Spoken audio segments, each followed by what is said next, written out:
그러니까 제가 정확한 그 토시까지 기억나진 않지만 대략 이런 거였을 거예요. 어느 날 우리 아들이 교회를 가지 않겠다고 했다. 이건요 사실은 언제가 될지 모르겠는데 한 길게 잡았을 때 5년 내로 제가 내고 싶은 책의 제목이에요. 그러니까 많은 학부모님들 저한테 와서 얘기하는 거, 목사님 큰일 났어요. 왜요? 갑자기 우리 아들이 교회를 안 가겠대요. 이러는 거 되게 많이 받아요. 딱 몇 살 때가 보통 기점일까요? 네, 맞아요. 보통 뭐 사람마다 다르겠지만 보통 한 20살 때. 좀 더 정확히는 집에서 떨어져서 대학 가기 시작했을 때 보통 이제 이런 현상이 생기죠. 근데 요거랑 좀 비슷한 거 여러 가지 더 얘기해 볼게요. 갑자기 어느 날 우리 아들이 뭐를 안 하겠다 그래? 헌금을 안 하겠다고 해요. 11조 왜 해야 돼? 뭐 그런 거라든가. 아니면 어느 날 뭐 성경은 가짜라고 얘기해요. 아니면은 뭐 있을까요? 비슷한 것들, 뭐 교회 가지 않겠어요. 이런 말들을 보통 얘기하는 게 20대 때란 말이에요. 자, 그러면은 보통 부모님들이 어떻게 얘기를 하냐면 이거 어떻게 하면 좋아요, 목사님? 그러니까 그렇게 교회를 잘 다니던 그렇게 신앙이 좋던 우리 애가 어느 날 갑자기 돌변해서 교회를 가지 않겠다라고 얘기를 해요. 보통 이렇게 말을 한단 말이죠. 그런데 저는 그런 얘기를 듣고 있으면은 좀 사례마다 다를 수 있겠습니다만 보통 돌변한 경우는 많지 않아요. 보통 무슨 문제일까요? 원래 안 믿고 있던 친구가 억압을 벗어난 거죠, 원래. 교회를 다니고 있어요. 교회에서 시키는 거 잘해요. 찬양도 잘하고 헌금도 잘하고 한데 자취를 시작하네. 아니면 직장을 계기로 좀 멀리 떨어졌네. 더러는 결혼을 계기로 독립된 생활을 했네. 그때부터 원래 안 믿고 있던 그것이 현상화되기 시작한 거죠. 그럼 그전에는 왜 그래? 엄마 아빠랑 같이 지냈었으니까. 이건 누구 얘기일까요? 이거는 제 얘기이기도 해요. 제가 똑같았어요. 저는 20살 때 교회를 안 나갔었는데 그 전에 얘기부터 해볼게요. 저는요. 우리 교회에서 제 역할을 얘기하자면 저는 이 단어밖에 안 떠올라요. 저는 진짜 우리 교회 에이스였어요. 왜 에이스였을까요? 저는 뭐 당연히 모태신앙이었고요. 제가 교회에서 봉사를 상당히 오랜 기간 했었는데 여러분 교회 봉사의 꽃 하면 뭘까요? 수많은 봉사가 있지만 이게 제일 빛난다. 찬양팀에서도 어떤 악기? 싱어? 제가 봤을 때 싱어 아니에요. 드럼 아니냐? 베이스 아니야. 피아노. 왜냐면은 얘는 안 빠져요. 그렇잖아. 예배를 심플하게 한다 했을 때 어떻게? 자, 찬양팀, 오늘 예배 심플하게 할 거니까 오늘 안 설게요. 잠깐만. 건반 너 일로 와야지. 그렇죠? 건반은 항상 해요. 그러니까 제가 자란 데가 굉장히 시골 교회였었는데 제가 서울 살다가 제가 서울시 성북구 장애동에서 태어났었는데 초3 때 충남 아산으로 이사를 갔어요. 딱 갔더니 그 시골 마을에 피아노 학원 다니는 애가 저밖에 없는 거예요. 그때부터서 초등학교 4학년 때부터 초등부 반주를 했고 근데 그 다음 해에 우리 교회에서 주된 반주를 하는 누나가 있었는데 아버지가 돌아가시면서 이사를 간 거예요. 초5 때부터 교회의 모든 반주를 다 맡았어요. 한 130명 정도 되는 시골 교회였었는데 그때 초5 때부터 제 주일날 스케줄이 어땠냐 그러면은 아침에 8시 요새는 많이 없는 건데 요새 혹시 시광교회 있나요? 어린이 성가대 있나요? 없죠. 예. 참 희한한 것 같아요. 저희 어렸을 때마다 교회마다 있었거든요. 근데 모종의 계기가 있었던 것 같죠. 아무튼 어린이 성가대 연습. 그러면 9시 때는 어린이 예배. 그 다음에 10시에는 어른 성가대 연습. 11시에는 어른 예배. 12시에 밥 먹고 오후 1시에 찬양팀 연습. 그리고 오후 2시에 찬양팀 예배. 끝나면은 청년부 예배 반주. 이렇게. 근데 보통 교회 생활이라는 게 이렇게 끝나지가 않아요. 또 중간중간 이벤트가 있죠. 수요 예배, 금요초라 아니면은 2박 3일짜리 이벤트, 부흥회, 수련회 다 했었어요. 한 번도 안 빠지고 5학년 때부터 몇 살 때까지? 고3 때까지 한 번도 안 빠지고 제가 한 중2 때쯤부터는 또 드럼도 배웠어요. 그 시골 마을에서 어떻게 또 배울 수가 있었어가지고 그때부터는 정말 교회에서 거의 풀로 돌았던 거죠. 모든 일을. 그럼 보통 또 교회 봉사라는 게 교회 요걸로 시작하면 요걸로 안 끝나요. 요걸로 하고 있으면은 교회에서도 판단이 들어요. 얘가 뭐를 시키면 하래구나. 이어져요. 그래서 보통 그 다음 재빨리 이어지는 게 뭐예요? 일단 제일 좀 비슷해 보이는 음향. 그렇죠? 그 다음에 많이들 하는 주일학교 보조교사 교사 뭐 그런 거 막 한단 말이에요. 저도 그랬죠. 나중에는 어떻게 됐냐면은 나중에 정말 어떤 비유적인 표현이 아니라 제가 없으면 교회가 안 돌아갔어요.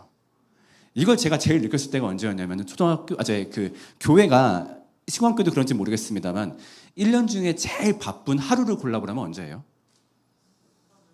성탄절? 정확히 말하면 성탄절 이브날. 그렇죠? 그럼 그때는 이제 성탄절 이브인데 행사를 막 하잖아요. 그러면은 저는 아침부터 교회를 가 있는 거예요. 아침부터 혼자 나와서 뭐 해요? 이거 다 세팅해야지 이런 거. 다 연결 꽂고 세팅하고 그다음에 그러면 한 11시쯤 되면은 그때 이제 각 부서들 사람들은 와요. 그러면 뛰어다니면서 유치부 이따가 몇 시에 리허설 할게요. 이따가 마이크 스탠드 몇 개 필요하다고 그랬죠? 알겠습니다. 다다다다 가지고 여기 MR 준비됐으니까 다다다다다 그다음에 우리 것도 해야 될 거 아니야. 저는 뭐 가가지고 우리 것도 뭐 하고 막 이렇게 준비하고 했다가 나중에 행사가 시작하면 제가 진행 MC를 보고 또 끝나면 다들 집에 가요 안 가요? 안 가요. 놀아요.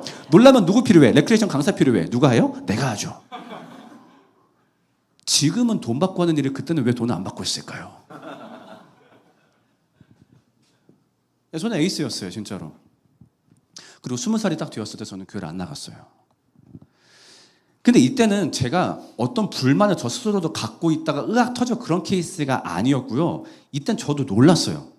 내가 20살 되니까 교회를 안 가는 내가 신기했어요. 근데 어떤 계기가 있었냐면 제가 학교 앞에서 자취를 했거든요. 자취를 하고 있으면 혼자 교회를 가야 돼요. 그렇죠? 학교 앞에 어차피 교회가 있으니까.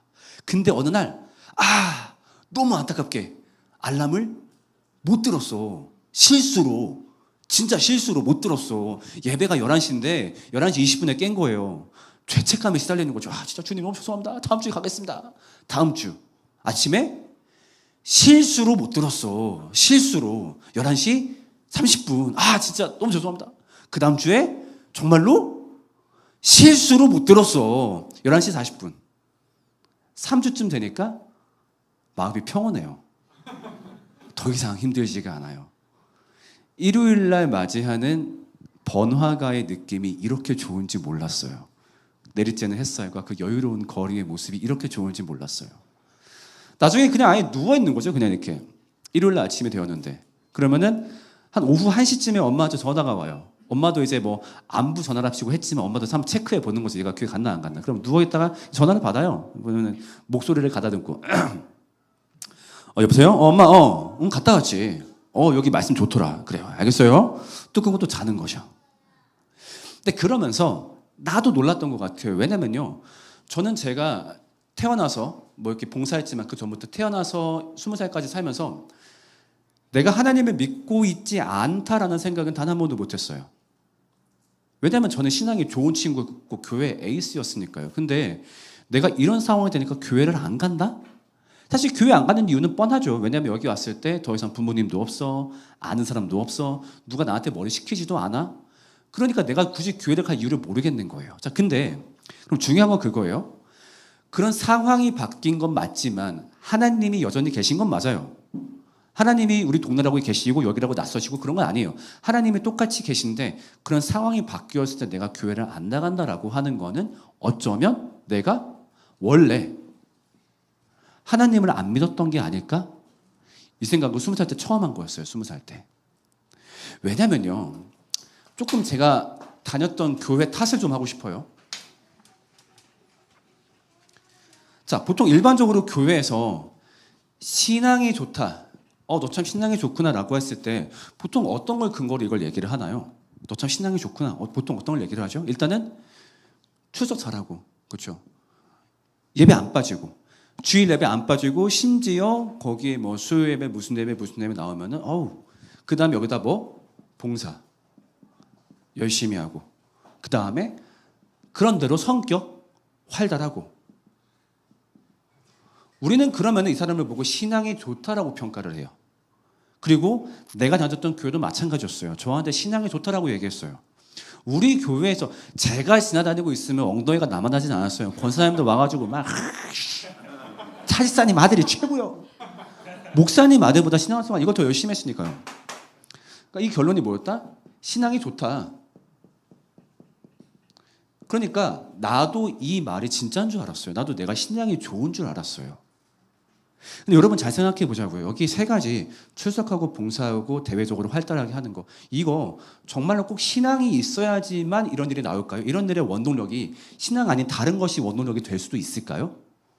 있죠. 한번 얘기해 볼까요? 뭐 때문에 이런 것들을 열심히 할 수 있을까요? 인정 욕구. 좋아요. 또 맞아요. 재밌어요. 그 다음에 또 뭐도 있을까요? 네? 농구요? 용돈. 그쵸. 엄마하고 이제 모종의 딜이 오간 케이스. 그쵸. 그래서 이제 예배 갔다 오면은 그때 이제 입금해주고 이제 그런 케이스. 맞아요. 또 뭐도 있을까요? 공포심. 안 가면 이제 엄마한테 혼나니까. 그쵸. 되게 많은 것들이 이런 거를 할 수 있게 해주는 원동력이에요.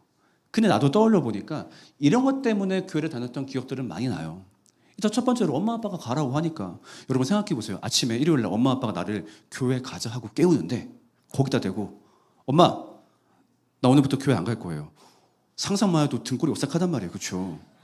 우리 믿음의 선진들은 교회를 가기 위해 목숨을 걸었지만 나는 교회를 안 가기 위해 목숨을 걸어야 돼요. 그럴 바에 내 목숨은 소중하니까. 그렇죠? 교회 가는 거지. 그 다음에 사실 아까 뭐 봉사했니 어쩌니 제가 고생한 척 얘기했지만 꽤 얻어지는 게 많아요. 일단 자존감. 내가 뭔가 필요한 존재야. 또 주기적으로 앞에 세워주기도 해. 사람들이 칭찬해주고 박수 쳐주고 그게 또 사람을 또 약간 그 뽕에 차게 만들거든요. 이런 말 써도 되나요? 죄송해요. 좀 제가 단어가 천박해가지고. 네. 그게 이런 것들이 우리가 이런 것들을 움직이게 하는 충분한 원동력이 돼요. 그렇다면은 우리가 질문해 볼 거는 제가 지금 이거를 하고 있네. 혹은 이거를 하지 않기 때문에 문제가 되네가 아니라 근본적인 요거를 질문할 줄 알아야 되거든요. 얘가 진짜 하나님을 믿고 있나 안 믿고 있나 알 수 있는 능력. 근데 죄송하지만요. 많은 교회에서 이거를 구분할 수 있는 능력을 상실했어요. 말을 바꿔볼게요. 결국 어떤 단어로 튀어내서 말을 할 수 있냐면은 개인의 회심을 점검할 수 있는 능력을 상실했어요. 그렇다 보니까 자녀를 보더라도 이 자녀가 회심했는지 안 했는지를 모르는 거예요. 그러니까 어떤 지표로 자꾸 분석을 해요? 이런 걸로 자꾸 분석을 해요. 우리 애 교회 가니까 하나님 믿고 있는 거 맞겠죠. 거기 세상에 봉사활동까지 열심히 하고 교회에서 그렇게 인사를 잘한대요. 그러면 우리 애는 하나님 믿고 있는 게 맞겠죠. 라고 피상적인 기준을 가지고 평가를 해버리고 거기에 대해서 안심해버리는 거예요. 그랬다가 이게 나타났을 때 빵 놀라는 거죠. 그렇게 착한 우리 애가 세상에 갑자기 교회를 안 가겠대요. 엄마한테 대들어요. 이게 다 뭐 문제야? 대학교 가서 만난 고깃집의 문제야. 걔랑 연애하면서. 이런 식으로 이상한 원인 분석을 하기도 해요. 제일 중요한 게 그럼 뭘까요? 우리는 과연 우리 아이들한테 이 회심에 대해서 가르치고 점검하고 이것이 무엇인지 알려줄 수 있는 능력이 있는가? 조금 더 근원적인 질문을 던져야 되는 거예요. 우리 애들이 헌금을 하지 않아요 라고 했을 때 그럼 그건 문제가 원인이 뭘까요? 내가 굳이 이 돈을 써야 되는지 그 이유를 모르겠다 그거예요. 난 그 정도로 내 안에 복음이 감사하지 않고 그 전에 복음이 뭔지도 모르겠어 라고 표면적으로 어찌 보면 드러난 사건이죠. 그러면 중요한 건 뭐예요? 그럼 얘한테 협박해서 빨리 헌금하게 만드는 거예요? 아니죠. 이거 아직 안 했구나. 근원으로 돌아갈 수 있는 능력. 근데 여기서 또 근원으로 짚어볼게요. 우리 아이한테 회심을 전달할 수 있으려면 또 뭐가 전제가 돼야 돼요? 맞아요. 본인이 먼저 회심했어야 돼요. 근데 역시 이것에 대해서도 모르는 경우가 많아요. 그럼 더 근본적인 문제는 뭐보다 많은 기독교인들이 스스로 회심이 무엇인지 더 나아가서는 믿음이 무엇인지 정립되지 못한 경우가 많다라는 게 제 생각이에요. 많이들 물어봐요. 자녀 교육을 어떻게 해야 돼요? 글쎄요. 자녀 교육 필요하지 않다는 건 아니지만 일단 그보다 중요한 건 정말로 부모님이 이걸 알고 계십니까? 부모님이 정말로 감화되셨습니까? 성경을 보면요. 유대 민족을 보면요. 각각 가정에서 부모가 자녀에게 교사 역할을 하라 그래요. 즉 부모가 자녀한테 복음이 왜 필요한지 설명할 수 있어야 돼요.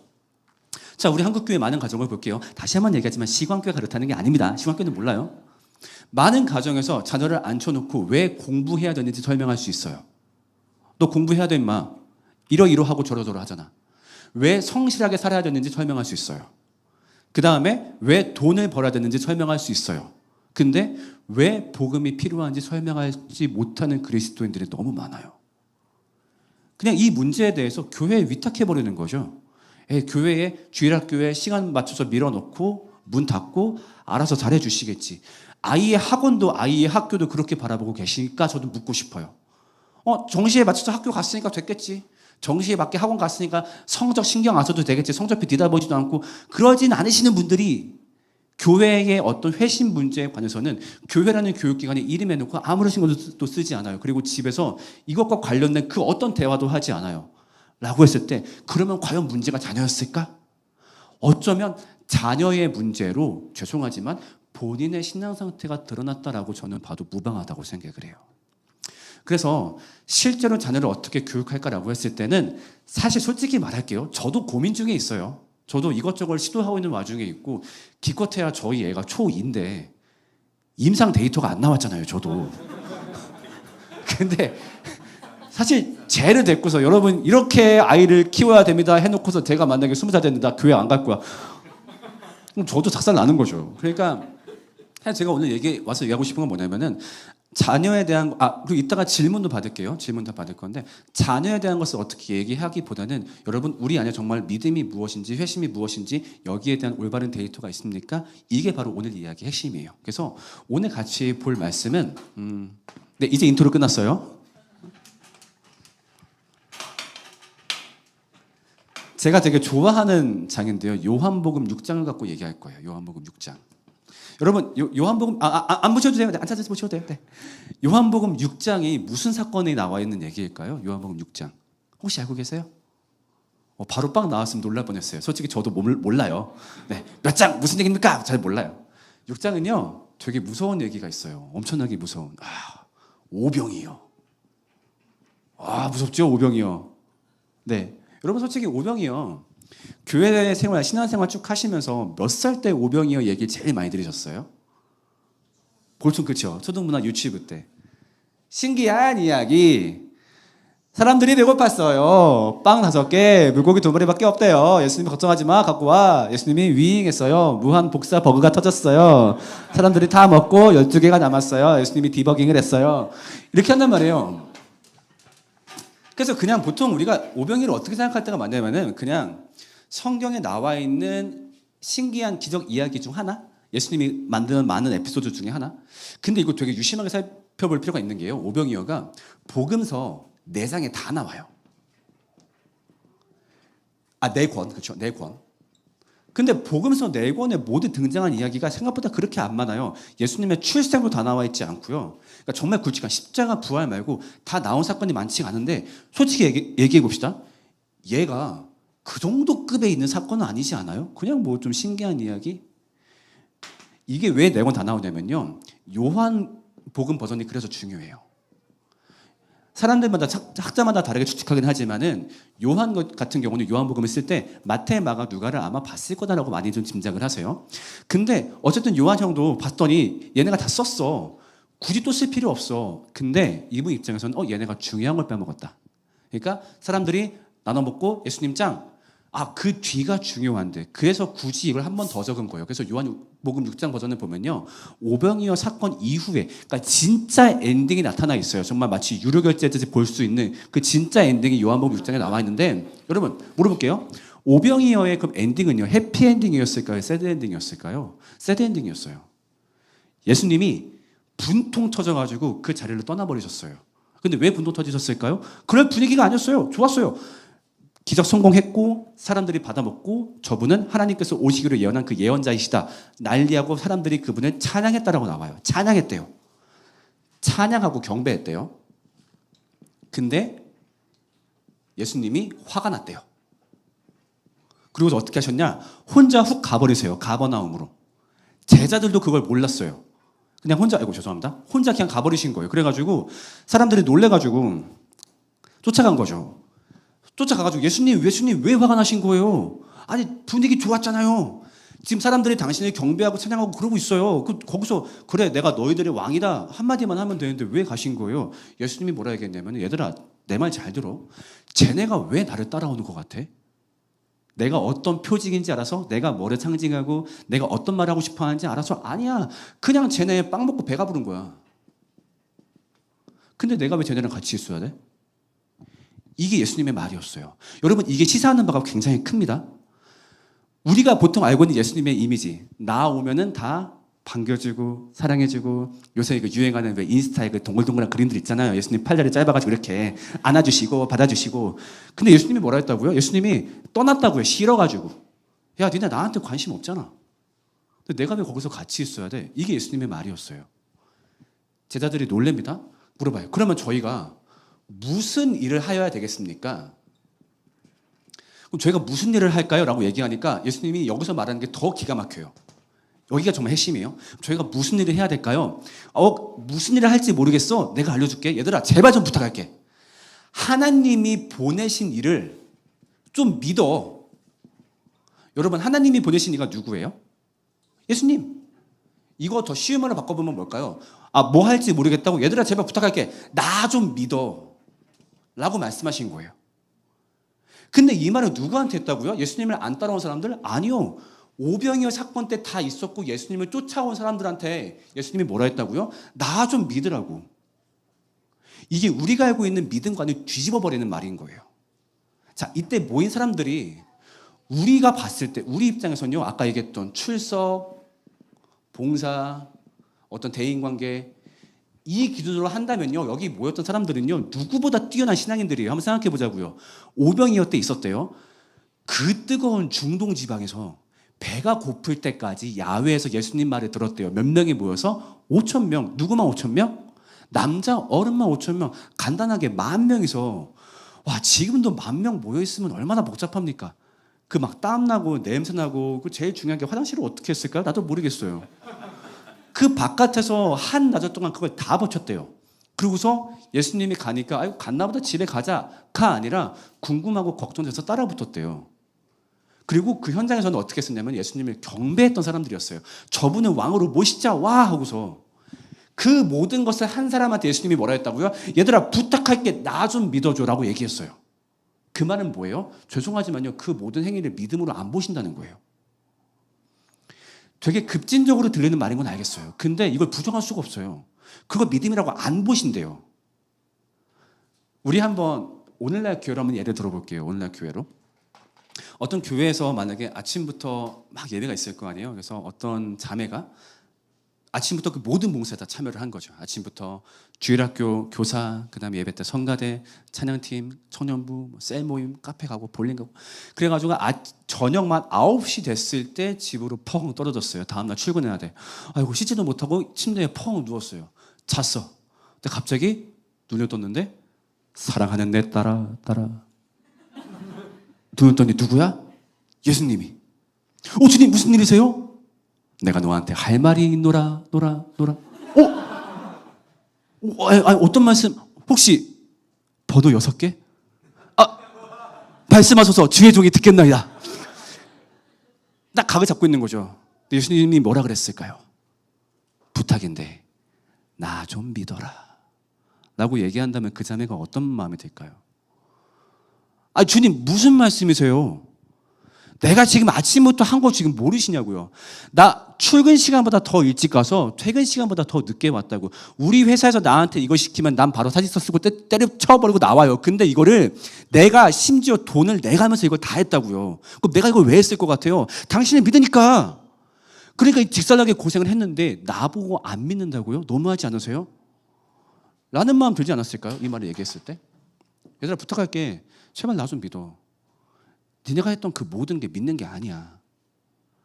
이게 우리한테 되게 큰 충격을 주는 것 같아요. 우리는요, 어떤 겉으로 보이는 표면적인 행동과 액션이 우리의 신앙이라고 생각을 해요. 자, 근데 이거를 부정하는 건 아니에요. 행동, 액션 하지 말자. 다음 주부터 나오지 마세요. 이런 아니에요. 저 종교 목사님한테 혼나요. 그런 얘기가 아니라 이런 것들이 누군가에게 믿음이 자리해서 마치 열매처럼 나올 수는 있겠지만 그냥 이것만 갖다 놨을 때 그것을 믿음이라고 보기 어렵다라는 거예요. 근데 많은 경우 자녀 교육, 다음 세대 교육이라고 하는 많은 경우에 이 행동과 액션을 만들어내는 데만 열중이 되어 있어요. 일단 나오면 돼. 일단 교회에서 시간을 오래 보내면 돼. 그리고 일단 찬양할 때 울고 뛰면 돼.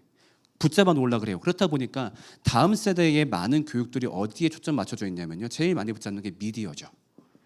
미디어, 영상, 음악. 그런 걸 자꾸 아이들을 붙잡아 놓으려고 그래요. 왜 그렇다고 얘기해요? 이거 아니면 애들이 말을 안 듣는데요. 이게 있어야 붙잡아 놓을 수 있대요. 맞아요. 그게 있으면 겉으로 보이는 표면적인 것들이 이끌어낼 수 있어요. 화려하고 재밌으니까 출석하겠죠. 그 다음에 악기가 우와 왔더니 600만 원짜리 노드 건반이 있네? 재밌죠. 바깥에 가면 막 돈 내가면서 쓰는 것들인데 출석하고 봉사하고 지들끼리 잘 놀아요. 그러면 모종의 사람들이 꽤 모인 청년교회 다음 세대 교회를 만들 수 있어요. 근데 그게 예수님이 보셨을 때 신앙이라고 했을 때 그때는 좀 복잡한 질문이 필요하다는 거죠. 이 자체가 과연 믿음이냐, 이 자체가 과연 신앙이냐라고 했을 때 그렇지 않은데 많은 경우 자꾸 이것만 이끌어내려고 그래요. 그래서 아이들을 관찰할 때도 이게 있으면 안심하고 이게 없으면 불안해해요. 제 주장은 뭐냐면요. 진짜 아이들한테 믿음을 가르쳤으면 좋겠다 생각을 하는 거예요. 아이들한테 정말로 믿음을 가르쳐보자. 아이들한테 정말로 회심할 수 있는 믿음을 가르쳐보자. 그러니까 교회 생활 재밌으니까 교회 자주 나와서 출석하고 놀고 그것도 좋죠. 좋아요. 근데 그것은 결국 뭐를 위한 기본 어떤 요소냐면 결국에는 회심의 목적이 가 있는 거거든요. 그 회심은 뭘까요? 일단 첫 번째, 나에게 구원이, 이 복음이 왜 필요한지 우리 아이가 알고 있을까? 그 다음 두 번째, 그럼 실제로 이 필요한 것에 대해서 공급받았는데 그럼 이 구원과 복음을 정말로 아이가 감사하고 여기에 감동하고 있을까? 그 다음 세 번째, 이 감사와 감동에 근거해서 자신의 삶을 주가 말씀하신 계명에 맞게 바꿔나가고 있을까? 이게 가장 핵심적인 질문이라고 하는 거예요. 우리 아이들한테 이 세 가지를 확인하고 알려주는 작업. 이 세 가지가 있다라고 한다면 행동은요 아마 나올 거예요. 더러는 과한 행동이 안 나올 수는 있겠죠. 근데 여기가 우리가 물어봐야 될 본질이라고 하는 거예요. 본질. 조금 비판적인 얘기를 한번 해볼게요. 왜 꼭 다음 세대 사역 얘기할 때는 본질은 저 뒷전에 가 있나 모르겠어요. 화려해야 된대요. 인스타도 만들어야 된대요. SNS 계정이 필요하대요. 챌린지를 만들어서 올려요. 저한테 연락이 와요. 놀이 해피로 챌린지 만들어도 될까요? 얼마든지. 그런 거 하는 교회는 이미 많아요. 정말로 많아요. 근데 그게 아니라 그럼 다음 세대 아이들이 우리 교회 와가지고 6개월 동안 우리랑 놀고 난다면 정말로 이거를 알 수 있는가? 여기에 대해서 준비하는 교회, 준비하는 학부모님들을 찾기가 너무너무 힘들어요. 누군가는 그렇게 얘기해요. 애들이 이거 안 들어요. 이거 애들이 지루해서 어떻게 됐습니까? 그럴까요? 신천지 하나님의 교회에 가장 많이 빠지는 가장 많이 빠지는 나이대가 몇 살 때일까요? 10대 후반이에요. 그러면 거기서 걔네가 신천지하고 하나님의 교회에서 맨날 치킨 사주니까 그럴까요? 그것도 맞아요. 처음에 그렇게 인을 시켜요. 그렇게 들어온 애들한테 머릿속에다가 걔네만의 이거를 박아 넣어요. 그래서 거기서 2년만 있으면은 신천지가 뭐를 가르치는지 애들이 자기 입으로 너무 가슴 아프지만 신앙 고백을 해요. 근데 왜 우리는 안 할까요? 왜 우리는 이게 안 된다고 말을 할까요? 저는 그게 좀 갑갑한 거예요. 교회 가서 합주할 수 있는 교회, 목사님이 라면 끓여주는 교회, 목사님과 같이 만화책 보는 교회 되게 좋아요. 저도 그런 거 좀 지향해요. 근데 이런 교회는 이미 많이 있어요. 근데 이걸로 시작해서 결국 본질로. 그래서 결국 거기서 1년 동안, 2년 동안 축구하고 풋살하고 라면 끓여 먹고 놀다 보면은 기독교가 무엇인지 아는 교회, 그게 필요하다고 얘기하는 거예요. 이거를 이제 교회가 아니라 가정이랑 무도로 바꿔볼게요. 가정에서 각각의 부모님이 우리 아이들한테 이거를 공급해 주실 수 있으면 좋겠어요. 여러분의 자녀에게 회심을 점검하실 수 있으면 좋겠어요. 우리 애가 믿고 있는지 안 믿고 있는지. 그리고 안 믿고 있다고 했을 때 이 내용들을 최소한의 언어로 설명하실 수 있으면 좋겠어요. 그리고 그 전에 이대로 여러분들께서 즐겁게 살아가시면 좋겠어요. 그랬을 때 우리 아이들이 그거를 보고 배울 거예요. 여기까지가 제가 준비한 말이에요. 자, 이야기 좀 처음부터 좀 이렇게 마무리 좀 복습을 좀 해볼게요. 우리가 다음 세대가 걱정이다라고 했을 때 보통 피상적인 거 갖고 많이 걱정을 해요. 출석을 안 한다, 헌금을 안 한다, 봉사를 안 한다. 네, 문제 맞아요. 근데 그 원인이 그 행동을 안 해서 문제라기보다 그 행동의 원천이 되는 믿음과 회심이 없기 때문에 문제가 되는 경우가 많다. 그래서 일단 자녀들한테 어떤 행동을 가르치기 전에 회심을 먼저 가르쳐보자. 그리고 회심을 가르치려면은 나의 회심을 먼저 점검해보자. 그러기 위해서 회심이 뭔지 믿음이 무엇인지 그 정의를 올바르게 내리는 것이 어찌 보면 자녀 교육의 시작이다. 이렇게 말할 수 있을 것 같고 여기까지가 제가 준비한 이야기입니다. 자, 지금부터 제가